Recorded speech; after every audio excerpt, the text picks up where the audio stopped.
Good morning. Thanks for joining us today on 3 Minute Man. I hope you're doing well. Come on with us to John chapter 4. It's one of my favorite accounts. I talk about it more than I should, I know, but it's a lovely account and there's so much to learn. John chapter 4, let's talk about what the woman found out, the woman at the well. One thing she found out, and we're not doing these in chronological order, one thing she found out is that Jesus actually cares about how we worship. Verse 24, Jesus says, God is spirit, and those who worship him must worship in spirit and truth. A lot of folks have the idea that under the old law, God cared about how people worship, but under the new law, God really doesn't care. Friends, that's not what the Bible teaches. You ever think about why Jesus cleansed the temple when in just a few years the temple was going to be destroyed? Why did Jesus do that? As it talks about zeal for thy house, zeal for his Father's house had eaten him up. He's laying the groundwork. He's laying the groundwork for the church is what he's doing. Jesus cares about how we worship.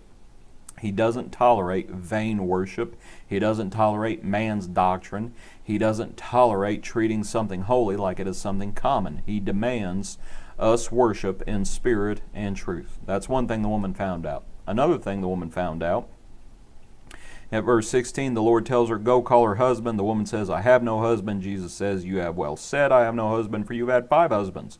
And the one whom you have now is not your husband, and that you spoke truly. The woman said to him, Sir, I perceive that you are a prophet. Another thing she found out was that you don't mince words with Jesus. You don't lie. You don't try to tell half-truths. You don't try to be economical with the truth. You don't try to hide from Jesus. It does not work. Don't mince words with the Lord. A lot of folks try it. They try to hide sin in their lives. They try to do that. There's lost as they can be. The Lord convicts us of our sins, even the ones that we try to hide. We are guilty. But another thing that the woman found out is that Jesus might just ruin the relationship that you're in. She had no business being with this fella. There's a lot of folks in the world who have no business being with the person that they are with. And if they are going to follow Jesus, they're going to have to leave that person behind. Maybe they are younger and we're talking about a boyfriend or a girlfriend. Maybe they're older and they're in an unscriptural marriage. Either case, if they're going to follow the Lord, that relationship is going to be ruined. And that's what the Lord does. If we love someone else, whether it's mother, father, son, daughter, spouse, boyfriend, girlfriend, more than Jesus, we're not worthy of Jesus. That's what this woman found out. But another thing that the woman found out, and this is a lovely thing, she found out what laboring truly means. At verse 38, the Lord is talking to the disciples. The woman has gone. He's talking to the disciples. He tells them, I sent you to reap that for which you have not labored. Others have labored, and you have entered into their labors. Okay, whose labors were they entering into? He could be talking about the prophets. He could be talking about John the Baptist. He could be talking about himself.